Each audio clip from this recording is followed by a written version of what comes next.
Nenhuma semente é mais poderosa do que a palavra. Existem muitas sementes poderosas nesse mundo, nada é mais forte do que a palavra. Eu tenho, nesses 40 anos de vida, experimentado o poder da palavra. E olha que, apesar de ter nascido num ambiente como esse, né? Eu sou filho de pastores, neto de pastores, mas eu já tentei de tudo. Já tentei me desviar, já tentei conhecer outras religiões, já tentei negar Deus. Teve uma época da minha vida que eu estava tão desesperado, eu falei, Deus não existe, e tentei provar que Deus não existia, aí que tive um encontro verdadeiro com Ele. Então, eu não estou falando que a palavra é a semente mais poderosa porque eu estou treinado a falar isso, mas porque eu experimentei isso na minha vida. E o que eu quero te ensinar hoje de manhã é fruto de algumas experiências que eu tive com Deus. Então prepara o seu coração, porque a semente mais poderosa do mundo, que é a palavra de Deus, vai entrar no seu coração e vai germinar na tua família, nos teus negócios, no teu ministério, no teu futuro, nas tuas amizades, no teu relacionamento, em tudo que você fizer. Abra sua Bíblia comigo em Juízes capítulo 6. Nós vamos entender uma das passagens mais famosas da Bíblia. É a famosa passagem de Gideão. Esse mês, praticamente todo, eu vou ficar falando de Gideão. Onde eu for, no Café com Destino pela manhã, nas pregações que eu fizer, em tudo, eu vou falar de Gideão. Por quê? Porque Gideão, a história de Gideão tem muito a nos ensinar. E eu quero começar a ler a partir do versículo 11 do capítulo 6 de Juízes. Se nós lermos tudo vai tomar muito tempo, eu vou ler essa parte e depois eu vou contando tudo o que aconteceu. Versículo 11 eu vou ler na versão King James, diz assim: E veio ali um anjo do Senhor, se assentou debaixo de um carvalho, que é uma árvore, que ficava em Ofra, que pertencia a Joás, o abiezrita, o seu filho, e o seu filho Gideão debulhava o trigo, malhava o trigo no lagar para escondê-lo dos midianitas. E o anjo do Senhor lhe apareceu e lhe disse: O Senhor está contigo, homem poderoso e valente. Qual é a outra versão que diz poderoso e guerreiro? Poderoso e valente. Me diz uma coisa, o que esse homem poderoso e guerreiro, poderoso e valente estava fazendo? Malhando. Para malhar trigo tem que ser poderoso na terra? Para malhar trigo tem que ser guerreiro? Por que o anjo chamou ele disso? Se ele era um agricultor. Eu já quero começar nessa manhã explicando como Deus fala contigo. Existem 3 pessoas que estão constantemente te olhando.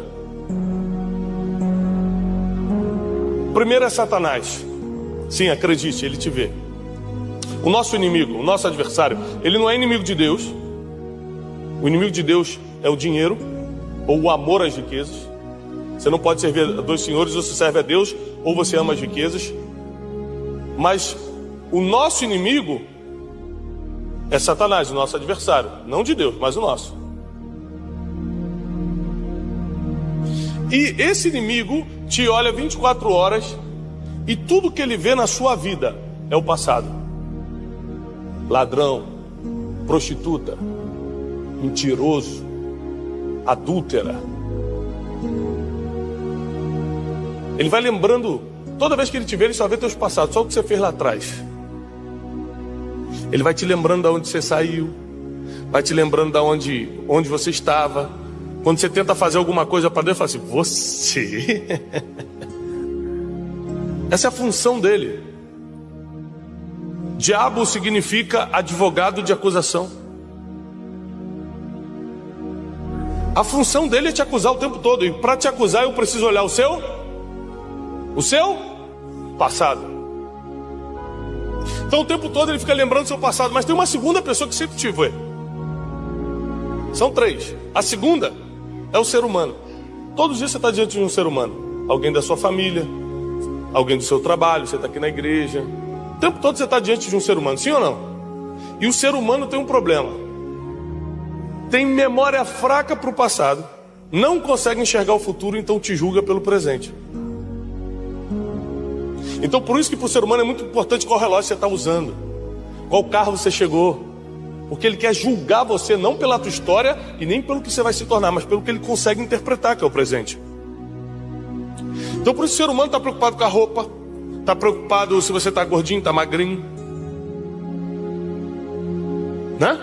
Porque ele quer te julgar por algo que ele consegue entender, e o ser humano só entende o presente. Mas tem uma terceira pessoa que perdoa o passado,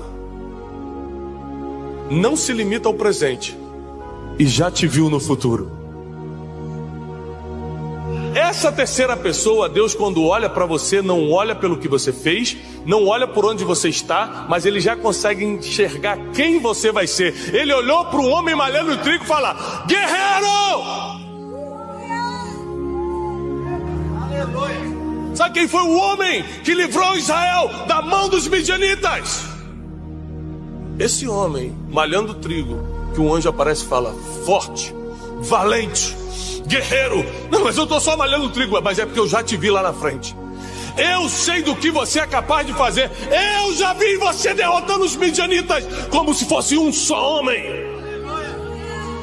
Quando Deus fala com você, você não entende, porque você está se olhando baseado no que você passou lá atrás e no que você é hoje. Mas Deus está falando baseado no que Ele já viu lá na frente. É por isso que é difícil entender uma palavra de Deus. Por isso que é difícil entender quando Deus fala: vou te usar, hein? Eu sou medroso.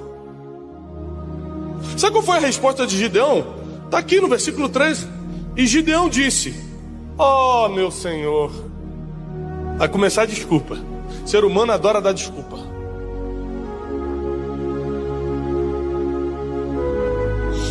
Ontem à noite eu deitei, chegou de viagem ontem, cansado.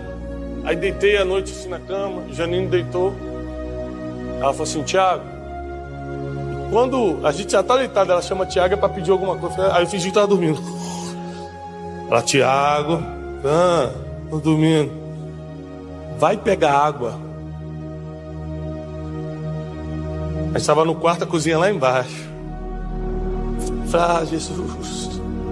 Aí eu pensei todas as desculpas que pode dar. Tô cansado, já tô deitado e tal. Mas tem uma coisa que eu aprendi em 16 anos de casado: com o esposo não adianta dar desculpa. Ela vai ter uma resposta melhor do que a sua. Eu falei: claro, meu irmão, vou lá. Fui lá e peguei a água. Porque chega uma hora do seu relacionamento que você sabe que desculpa não funciona mais.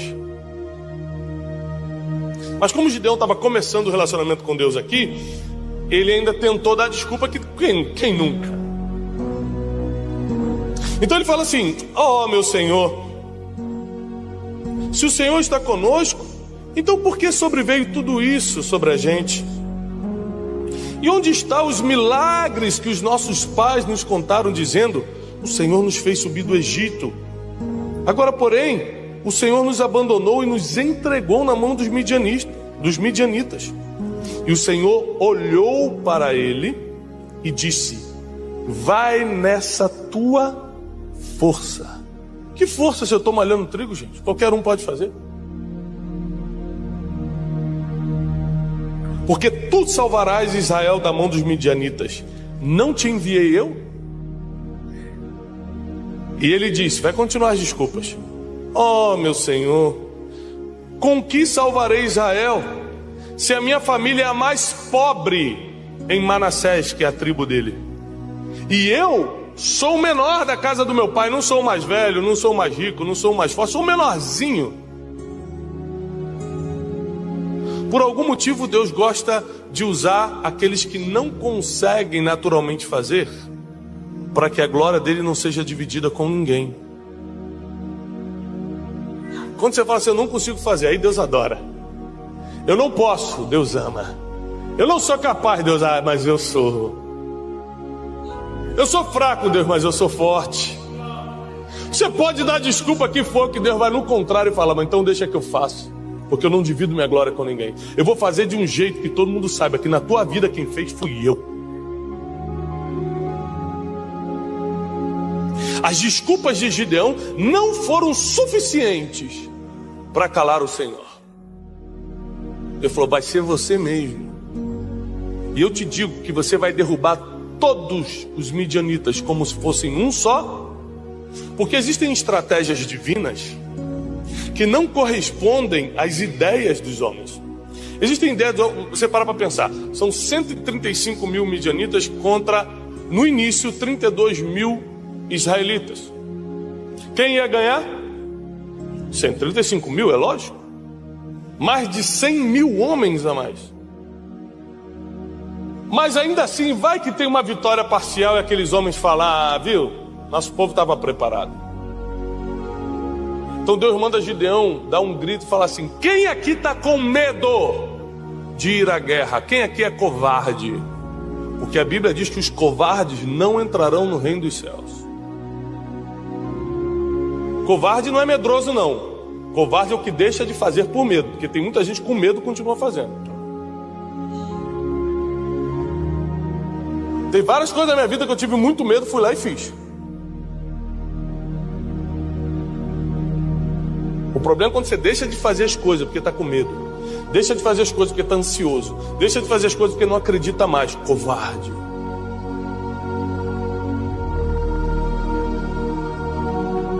Quem aqui é covarde? De 32 mil homens, ficaram só 10 mil, 22 foram embora. A maioria era covarde. A pior coisa é você ir para uma guerra do lado de um covarde, porque você vai ser atingido, ele não vai te socorrer. Ele vai ver o perigo e não vai conseguir atirar. É muito melhor você ir em menor quantidade, mas com gente que vai lutar por você, do que ficar no meio da multidão que vai sair correndo quando o bicho pegar pro seu lado. Quem está pegando essa? Ficam só 10 mil homens, agora são 10 mil contra 130 e poucos mil. Impossível de ganhar. Deus olha para o exército, Gideão já está desesperado. Deus olha para o exército e fala: ainda tem muito.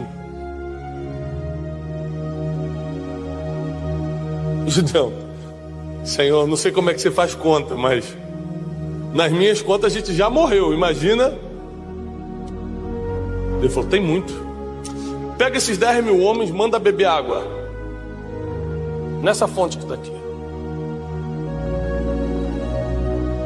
Quem beber água igual fosse um cachorrinho, colocando a cara na água e lambendo, você tira do exército.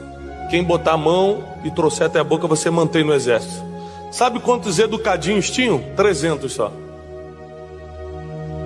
9.700 homens fizeram algo que nem hoje, em 2022, em Israel, é lícito fazer: largar a arma para cuidar das suas próprias necessidades.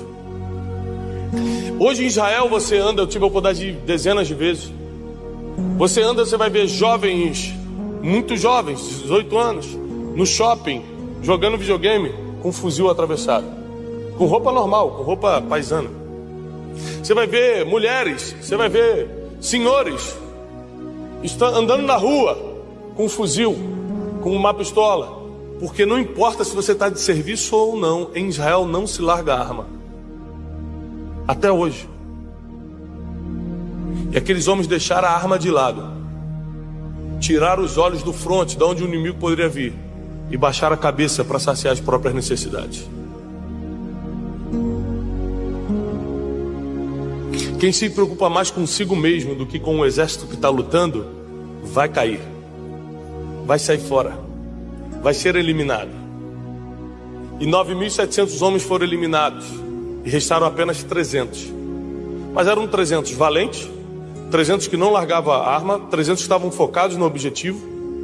E a Bíblia diz que Deus entregou os midianitas na mão de Gideão. Agora, por que Gideão foi escolhido? A vitória está aqui, aconteceu, pronto, Gideão ganha. Depois de 7 anos de opressão. Por que Gideão foi escolhido?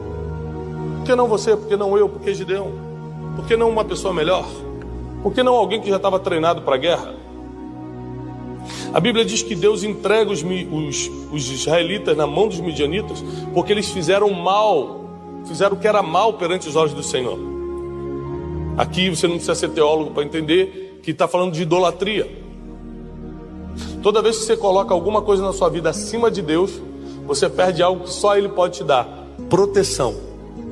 Se o Senhor não guardar a cidade, em vão vigia sentinela.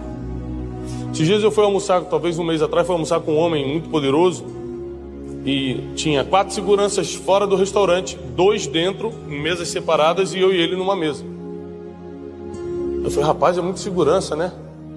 Ele falou assim: mas eu oro todo dia, porque se um dia o mal quiser me pegar, com segurança ou sem segurança me pega. Eu falei: você acredita em Deus? Ele: opa. Aí ele citou esse versículo: se Deus não me guardar, em vão vigia minhas seguranças. Então a verdade é que você pode até fazer a sua parte. Para que você vai usar cinto de segurança no carro se Deus te guarda? Porque você tem que fazer a sua, porque a Deus não se pode tentar. Então quem pode usar o cinto de segurança, porque tem carro, faça. Quem é empresário grande pode usar segurança, que faça, mas não é isso que vai garantir a sua segurança. O que vai garantir a sua segurança é Deus. E é uma das maiores bênçãos que o ser humano pode ter de Deus aqui na terra, é a proteção. E a Bíblia diz que quando Deus vira o rosto de Israel, porque Israel estava adorando outros deuses, foi-se a proteção, e os midianitas começaram a invadir Israel, a ponto, diz o versículo 3, que Israel semeava, e os midianitas, os amalequitas e os filhos do Oriente subiam até eles, acampavam e não deixavam nenhum sustento para Israel, nem ovelha, nem boi, nem jumento. Eles empobreceram Israel. Versículo 6: Israel ficou grandemente empobrecido por causa dos midianitas. E sucedeu que quando os filhos de Israel clamaram ao Senhor por causa dos midianitas, Deus enviou um profeta para Israel. Então 2 coisas aconteceram para que Gideão fosse escolhido. Primeiro, houve um clamor, porque Deus sempre responde orações. Deus responde o clamor do seu povo. O povo estava todo errado, ainda assim Deus atendeu. É engraçado que a gente que é pai, só quem é pai e mãe entende isso. Como é que Deus pôde livrar Israel se eles estavam fazendo algo que Deus pediu para não fazer? Só quem é pai e mãe entende. Você pediu para o seu filho não encostar naquele copo. Você falou: não encosta, meu filho. Ele vai lá, quebra o copo. Você vai ficar chateado. Você vai repreender, vai botar de castigo, mas você vai matar seu filho? Você vai deixar de amar seu filho? Sim ou não? Só quem é pai e mãe entende isso. Vou mais complexo agora, mais fundo. Tem vezes que eu digo não para os meus filhos só para protegê-los de mim mesmo. Vou dar um exemplo para você entender. Meu filho esse dia falou: pai, eu posso levar o iPad para tal lugar para jogar? Eu falei: não. Mas pai, todo mundo lá vai estar fazendo. Aí por quê? Eu tinha explicado para ele que eu não quero que ele jogue certos joguinhos. Por exemplo, jogos de matar, de tiro, eu não quero. Você acha que ele vai estar longe de mim com os amiguinhos da idade dele e não vai jogar? Sim ou não? Só que eu me conheço. Se ele fizer isso, eu vou ficar irado por ele ter me desobedecido. Vou botar ele 10 dias de castigo sem iPad. Então o que eu faço para protegê-lo de mim mesmo? Não deixo nem ele levar. Quem pegou isso aqui? Porque depois que ele fizer, eu não vou saber lidar com isso. Eu vou botar logo de castigo quem me desobedeceu. Então tem vezes que Deus diz não para você, não é porque ele é mau, é porque ele quer proteger você dele mesmo. Ele sabe o que ele terá que fazer se você errar dessa vez.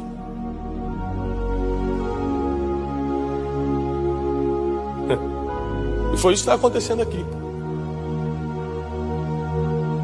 Deus decide intervir porque a situação de Israel estava ficando insustentável, estava empobrecendo. O povo que foi plantado na terra para ser o mais próspero da terra estava pobre. Porque quando a proteção vai embora, a primeira coisa que é atingida na sua vida são as finanças. Porque quando as finanças desestruturam, é fácil para o casamento desestruturar, para a criação dos filhos desestruturar, porque a sua atenção toda volta para as necessidades básicas. Se está faltando comida na mesa, se não consegue pagar a escola das crianças, o aluguel está atrasado e a luz está cortada, irmão, a educação dos filhos deixa de ser prioridade, o casamento deixa de ser prioridade. Você vai para a rua, dá um jeito de botar comida na mesa, sim ou não? Lógico. Então o inimigo sabe como fazer para te distrair das coisas principais. Ele manda logo uma dificuldade financeira para te desequilibrar, você ficar correndo atrás das necessidades básicas e esquecer as prioridades. E nesse tempo em que o povo estava desnorteado, o que o povo fazia? Porque era covarde, porque estava com medo. Quando os midianitas chegavam, eles plantavam. Gente, isso aqui que é engraçado, ó. Eles plantavam todo ano. Eles sabiam que os caras iam vir e ainda assim plantavam. A esperança era grande, mas o medo foi maior do que a esperança. Porque quando os midianitas se aproximavam, a Bíblia diz que eles corriam para as cavernas e se escondiam e deixavam a colheita à mercê. Um homem, de todo Israel, decidiu pensar diferente, anote isso, pensar diferente e proteger a colheita. Esse foi o homem escolhido, que no meio de um clamor do povo, pensou diferente e fez diferente. Porque quem pensa diferente, acaba fazendo diferente. E aí você chama a atenção de quem realmente pode te promover. Sabe o que ele faz? Em vez de ir para a caverna, ele pega o trigo, que lhe cabia, a parte da família dele, leva para o lagar. Lagar é lugar de quê? Vinho, uva. Lagar é onde se faz o vinho. Você colocava as uvas, pisava nas uvas, até recentemente o processo de vinho era esse, agora está mais automatizado, e transformava a uva em vinho ali no lagar. Sabendo que os midianitas estavam atrás do trigo, ele pega o trigo e leva para um lugar onde os midianitas não procuravam, porque não era a época de uva.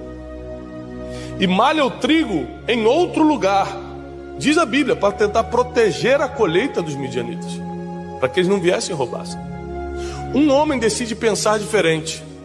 Segundo, um homem continuou trabalhando, porque Deus pode chamar até despreparado, mas desocupado não chama não.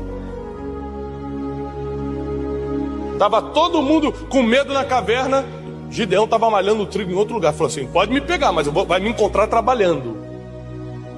Você nunca vai ver Deus chamando alguém na Bíblia, nem homem, nem mulher, nem o que for, homem de Deus, mulher de Deus, que não estivesse trabalhando. Todos estavam trabalhando.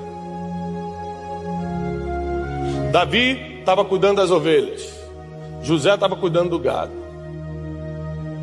Gideão estava malhando o trigo. Você pode chutar qualquer um aí, estava trabalhando quando Deus chamou. E Gideão, na época que estava todo mundo se escondendo, estava trabalhando, e com inteligência, porque não é o trabalho em si que te dá o retorno, é o trabalho inteligente. Não é trabalhar muito, é trabalhar certo. Gideão estava trabalhando certo, ele estava trabalhando de uma forma que protegia a colheita. Então Deus viu nele um homem valente, porque no meio de medrosos, um estava pensando diferente e fazendo diferente. Deus falou, opa, esse dá para usar. O problema é quando está todo mundo fazendo e você vai lá e faz igual. Se torna mais um no meio de um monte de gente igual. Mas quando no meio de uma geração de iguais você faz coisas diferentes porque pensa diferente, você é um candidato a ser usado por Deus nessa geração. Deus aparece para Gideão. Eu não vou entrar na teologia, mas essa aparição desse anjo aqui é uma teofonia, ou seja, uma aparição de Jesus antes de vir em carne.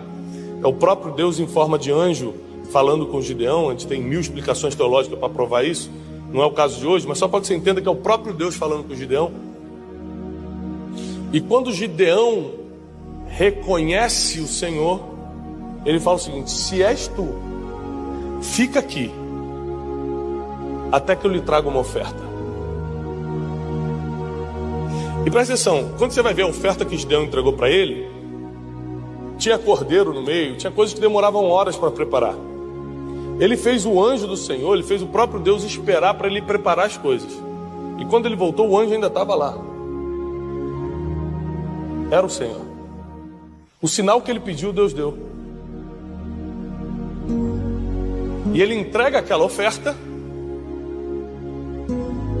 e começa toda a transformação de um homem de agricultura para um homem guerreiro. Sabe uma das coisas que ele ofertou? O que ele mais estava lutando para proteger, o trigo. A maior quantidade dessa oferta que ele deu para Deus foi justamente o que ele mais estava lutando para proteger. Toda vez que eu tentei proteger algo meu, por mim mesmo eu acabei perdendo. Esse aqui não tem como, é seguro, fui lá e perdi. Toda vez que eu coloquei na mão de Deus, multiplicou. Então você encontra várias características do porquê Gideão foi usado. Primeiro, ao invés de estar escondido, estava trabalhando. Segundo, pensava diferente, fazia diferente. Terceiro, tinha pactos com Deus. Que só oferta na casa do Senhor, como você fez aqui mais cedo, quem tem um pacto com Ele. Quem não tem, nem entende isso. Tem um monte de gente que me pergunta lá nos stories do Instagram: pastor, eu tenho que dar oferta, eu tenho que dar dízimo. Eu nem respondo. Porque a pessoa que pergunta isso não tem um pacto com Deus. Ela não vai acreditar no que eu estou falando. Você tem que ter uma experiência com Deus, conhecer Jeová Jireh, o Deus provedor, de perto, para entender esse conceito. Senão não adianta eu te explicar. Eu tenho 40 anos servindo ao Senhor. Aos 40 anos de servir ao Senhor, eu fui provisto milhões de vezes na minha vida. Então não vem falar para mim que dar dízimo e oferta não é de Deus, porque eu vou te provar que você só tem um pacto com Deus quando você pega o que você mais quer proteger e entrega para Ele. Essas são 3 características que você nota em Gideão, que fez Gideão de um mero agricultor, o mais pobre, a família mais pobre de Manassés, o menor da casa do pai dele, ou seja, um insignificante, se tornar o libertador de Israel. 7 anos de opressão acabaram por causa da atitude de um homem. Eu quero profetizar sobre a tua vida, que a opressão, por mais que esteja durando um ano, sobre a tua casa, tuas finanças, teu ministério, sobre a tua vida emocional, vai cair hoje. Como se fosse um só homem, esse exército do inimigo vai cair da tua vida. Deus vai te dar a força e a estratégia de Gideão. Lembre-se, Gideão não era ninguém especial não tinha sangue real nas veias, não vem dar essas desculpinhas que você dá, não. Ah, mas você se deu bem porque você é filho de pastor, o outro também porque o pai dele já era empresário e emprestou dinheiro. Você fica olhando a vida dos outros tentando dar desculpa por que você não venceu, o outro não venceu. E Gideão, que não era ninguém? Aliás, é muito mais fácil quem não é ninguém virar algo na mão de Deus. Porque quem é alguma coisa, quer lutar com Deus. Não, mas isso aqui eu já tinha, né, Deus? Isso aqui eu não sei se foi você que me deu. Chega uma hora que ou tudo é de Deus ou nada. E se você percebe que Deus está te chamando para fazer algo nessa geração, você precisa ser como Gideão. Toda vez que eu vejo um novo movimento se formando, eu vou para o meu quarto orar. Porque eu nunca vou correr para as mesmas cavernas que está todo mundo correndo. Eu preciso entender onde Deus me quer. Às vezes Deus me quer no lagar malhando o trigo e não escondido numa caverna. Deus sempre vai te colocar no lugar onde um anjo vai te encontrar. Deus sempre vai criar a situação para que você esteja exatamente no lugar onde Ele vai te achar. E quando Ele te achar, ser forte e corajoso. Não te mandei eu?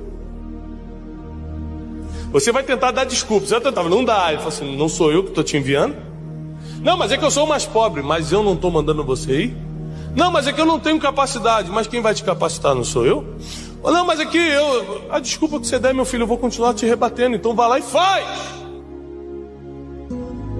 Chegou uma hora, ou chegou a hora, de verdadeiros Gideões se levantarem, pensarem diferente, fazerem diferente, entregarem o que têm ao Senhor e livrarem o povo da mão dos opressores. Enquanto a igreja estiver de pé, os opressores não vão oprimir o povo. Se você continuar de pé como igreja, fazendo o que Gideão fez, ninguém vai oprimir o povo de Deus. Suas finanças estarão livres, seu casamento estará livre de ameaças, sua família estará protegida, sua vida espiritual estará ligada ao Senhor. Prepare-se. Ainda que